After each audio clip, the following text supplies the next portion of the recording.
Hello बच्चों, good morning. Physics की class में आपका सादर अभिनंदन है। मैं प्रदीप कुमार आपको आज फिजिक्स का नेक्स्ट टॉपिक कूलॉम का नियम करवाऊंगा। और हमने पिछली क्लासों में ये पढ़ लिया है कि आवेश क्या है, आवेशन की विधियों के बारे में पढ़ लिया है, विद्युतदर्शी के बारे में पढ़ लिया है और आवेशों के मात्रक और आवेशों के गुणधर्म के बारे में भी पढ़ लिया है। तो आप ये तो अच्छी प्रकार से जानते हैं कि दो आवेशों के मध्य बल लगता है, चाहे वो प्रतिकर्षण हो चाहे वो आकर्षण हो। हमने पीछे पढ़ा है भी दो आवेशों के मध्य अगर समान प्रकृति के आवेश है तो दोनों आवेशों के मध्य जो बल की प्रकृति होगी वो प्रतिकर्षण की होगी। अगर दोनों आवेश विपरीत प्रकृति हैं तो आकर्षण होंगे इन दोनों के बीच में। तो आज हम कूलॉम का नियम पढ़ेंगे। कूलॉम नामक वैज्ञानिक ने 1785 में हमें यह बताया था कि अगर दो आवेश है तो उनके मध्य बल तो लगता है, चाहे वो प्रतिकर्षण हो चाहे वो आकर्षण हो, लेकिन उनका मान कितना होता है, परिमाणात्मक अध्ययन कितना होता है, यानी कि इनका मैग्नीट्यूड कितना होता है, बल का परिमाण कितना है। बल का फिक्स मान के लिए उसने अपना एक नियम दिया था जिसे हम कूलॉम का नियम कहते हैं। और बच्चों आपको इसके बारे में बताना चाहूँगा कि ये जो कूलॉम का नियम था, कूलॉम नामक वैज्ञानिक ने ये 1785 में दिया था।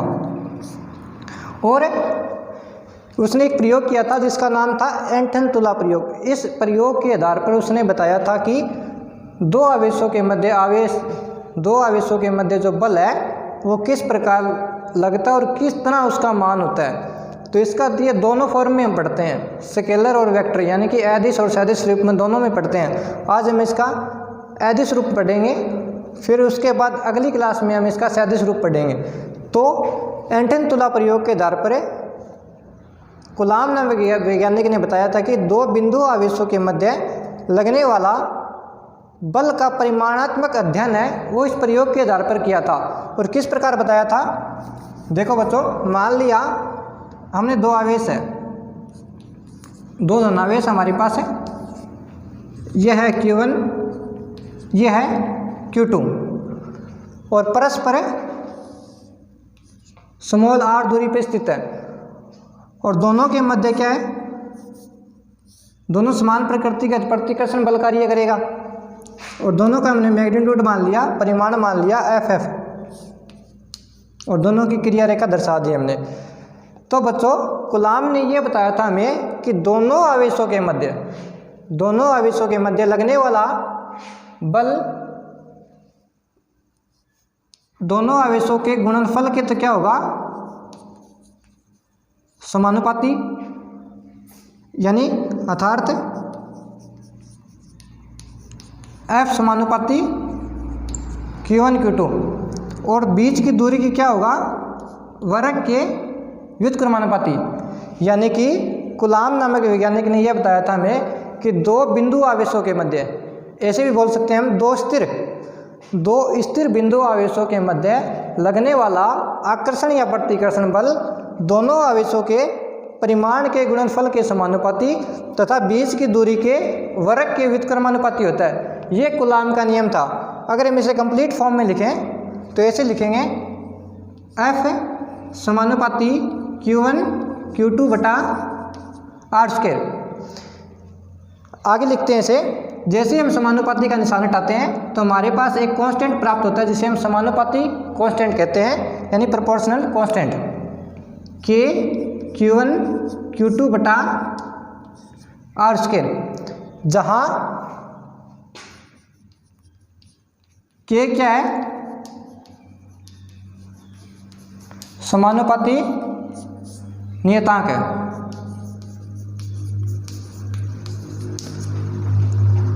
और K का मान फिक्स होता है। ये K का मान है माध्यम पर और पद्धति दोनों पर निर्भर करता है। और K का मान अगर हम देखें तो दो तरीके से लिख सकते हैं। एक तो होता है इसका मान 1/4 पाई एप्सिलॉन 0, और अगर इसका आंकिक रूप देखें हम तो होता है इसका मान 9 गुणा 10⁹, इसका मात्रक होगा न्यूटन मीटर स्क्वायर प्रति कूलॉम स्क्वायर। यहाँ पे ये जो एक अलग सा चिन्ह आया हमारे पास है, इसे हम कहते हैं एप्सिलॉन 0।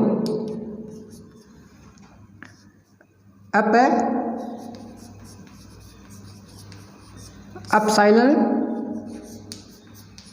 0 और इसका मान होता है बच्चों 8.85 गुणा 10⁻⁻12 कूलाम स्क्वायर प्रति न्यूटन मीटर स्क्वायर। ये होता है एप्सिलॉन 0 का मान। तो हमने जो कूलाम का नियम पढ़ा है वो यही है बच्चों कि दो आवेशों के मध्य जो लगने वाला बल है वो इस प्रकार हम लिख सकते हैं, चाहे वो आकर्षण हो चाहे वो प्रतिकर्षण हो। इस मान के आधार पर यानी दोनों आवेशों का परिमाण, बीच की दूरी का वर्ग, इनको अगर हम सही तरीके से सोल्व करें तो हमें दोनों आवेशों के मध्य लगने वाला बल का मान प्राप्त हो जाएगा। और यहाँ पर के क्या है, एक समानुपातिक नियतांक है। अगर हम इसे दोनों फॉर्म में लिखें या निर्वात के लिए और माध्यम के लिए, तो दोनों को हम आगे इस प्रकार लिख सकते हैं। ध्यान से देखिए,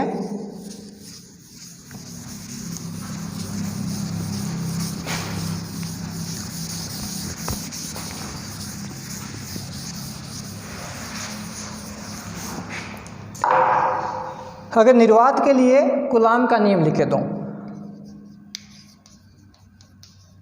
निर्वात के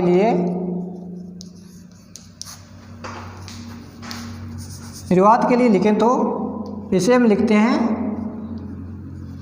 F0 से, और ये होता है K Q1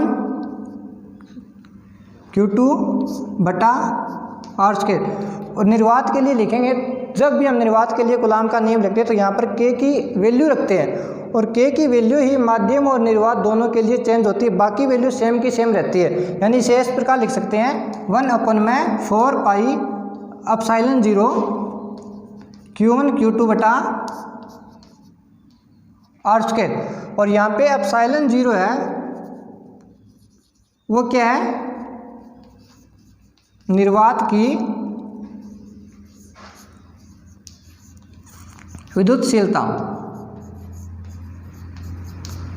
यहाँ पे एप्सिलॉन 0 क्या है, निर्वात की विद्युतशीलता है। ये तो हो गया हमारे लिए निर्वात के लिए कूलाम का नियम। अगर हम माध्यम के लिए लिखें तो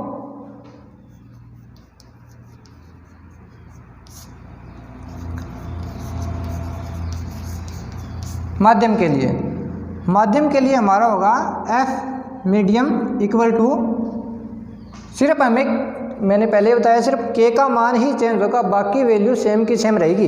यानी कि 1/4 पाई, डायरेक्ट एप्सिलॉन लिखेंगे, एप्सिलॉन 0 तो आएगा किसके लिए, निर्वात के लिए, और डायरेक्ट एप्सिलॉन किसके लिए आएगा, माध्यम के लिए। 1/4 पाई एप्सिलॉन Q1 Q2 बटा R स्क्वायर। और यहाँ पर एप्सिलॉन क्या है, ये है माध्यम की विद्युतशीलता।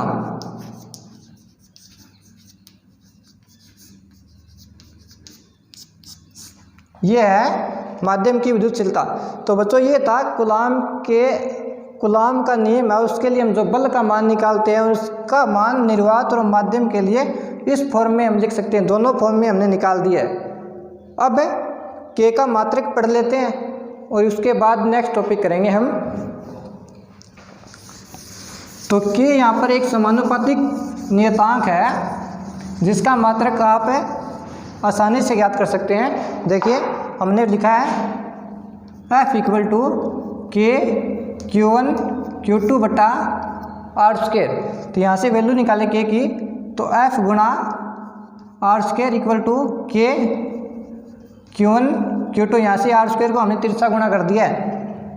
K का मान निकाले तो F गुणा R स्क्वायर सेम है, भागे में चला जाएगा Q1 गुणा Q2। तो K इक्वल टू F का मात्रक हमें पता न्यूटन होता है, दूरी का मात्रक मीटर स्क्वायर, आवेश का मात्रक कूलाम गुणा में कूलाम, यानी K का मात्रक हमारे पास प्राप्त हो गया है न्यूटन मीटर स्क्वायर प्रति कूलाम स्क्वायर।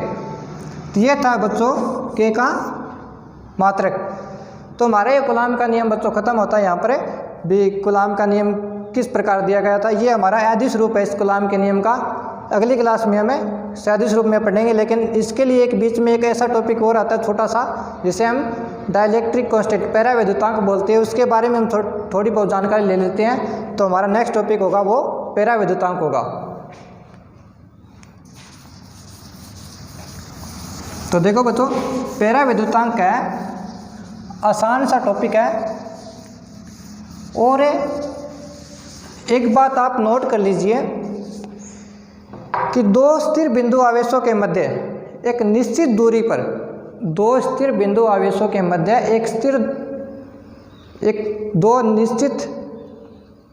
दो स्थिर बिंदु आवेशों के मध्य निश्चित दूरी के लिए लगने वाला बल है वो निर्वात में क्या होता है, सर्वाधिक होता है। माध्यम की बजाय निर्वात में दो स्थिर बिंदु आवेशों के मध्य लगने वाला बल है वो क्या होता है, मैक्सिमम होता है। इसीलिए हम लिखते हैं इसे पैरा विद्युतांक। इसको हम इसी से ज्ञात करेंगे। हमारा टॉपिक है पैरा विद्युतांक, इसे इंग्लिश में बोलते हैं हमें डाइलेक्ट्रिक कांस्टेंट, डाइलेक्ट्रिक कांस्टेंट। और इसका मान होता है, इसे हम एप्सिलॉन आर से लिखते हैं बच्चों, और इसका मान होता है निर्वात में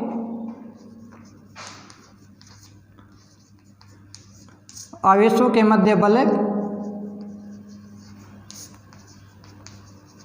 बटा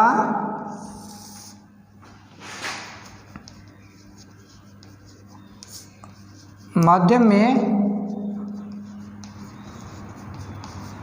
आवेशों के मध्य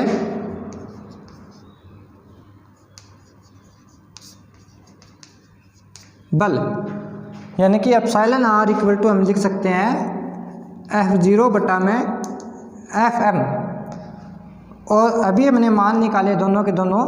अब F0 का मान था हमारे पास 1/4 पाई एप्सिलॉन 0 Q1 Q2 बटा आर स्क्वायर अपन में F मीडियम का मान था हमारे पास है 1/4 pi epsilon into Q1 Q2 बटा आर स्क्वायर।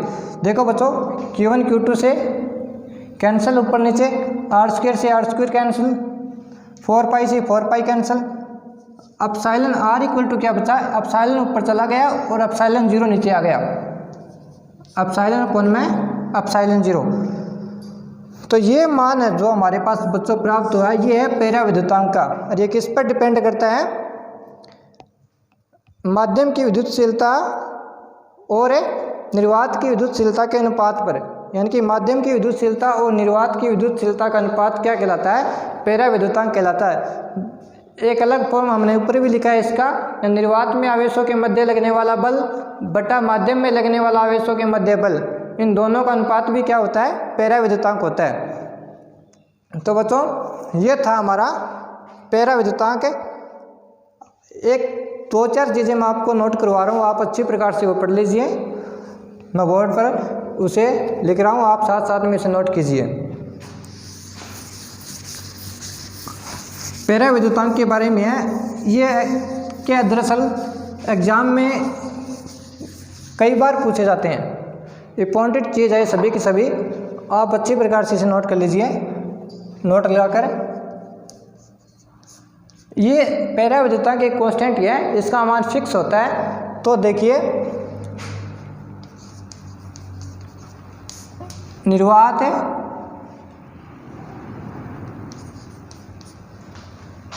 या वायु में इसका मान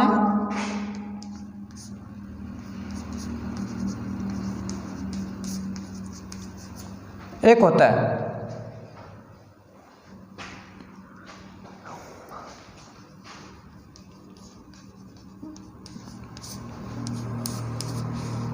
धातुओं के लिए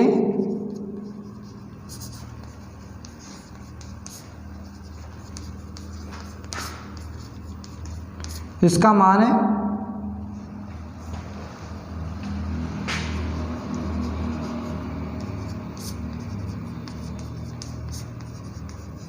अनंत होता है। शुद्ध जल के लिए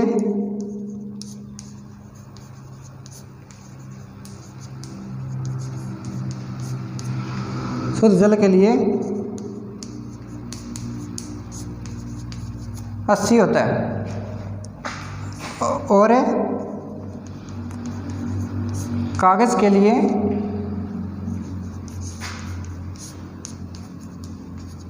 3.5 होता है और सभी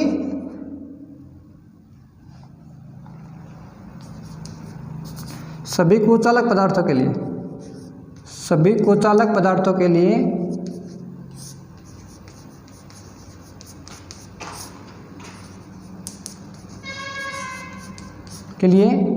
एक से अधिक होता है। सभी कुचालक पदार्थों के लिए इसका मान क्या होता है? 1 से अधिक होता है। तो ये था बच्चों हमारा टॉपिक पैरा विद्युतांक भी निर्वात में लगने वाला बल और माध्यम में लगने वाला बल का अनुपात क्या कहलाता है? पैरा विद्युतांक कहलाता है। जिस हमने उसको सोल्व किया। आगे माध्यम की विद्युतशीलता और निर्वात की विद्युतशीलता का अनुपात भी क्या कहलाता है? पैरा विद्युतांक कहलाता है।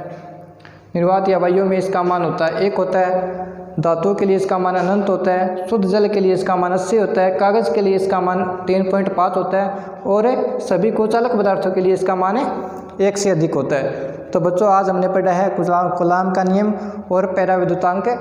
दोनों टॉपिक आप अच्छी प्रकार से ध्यान लगाकर पढ़ें। अगर समझ में ना आए तो आप कमेंट बॉक्स में भी लिख सकते हैं और इसे नोट भी कर लीजिए। अगली क्लास में हम पढ़ेंगे कूलाम के नियम का सदिश रूप। आज हमने पढ़ा है इसका स्केलर रूप यानी कि अदिश रूप। अगली क्लास में हम वेक्टर रूप पढ़ेंगे इसका। तो बच्चों आज की क्लास में इतना ही। आशा करता हूँ कि आपको अच्छी प्रकार से समझ आया होगा। धन्यवाद।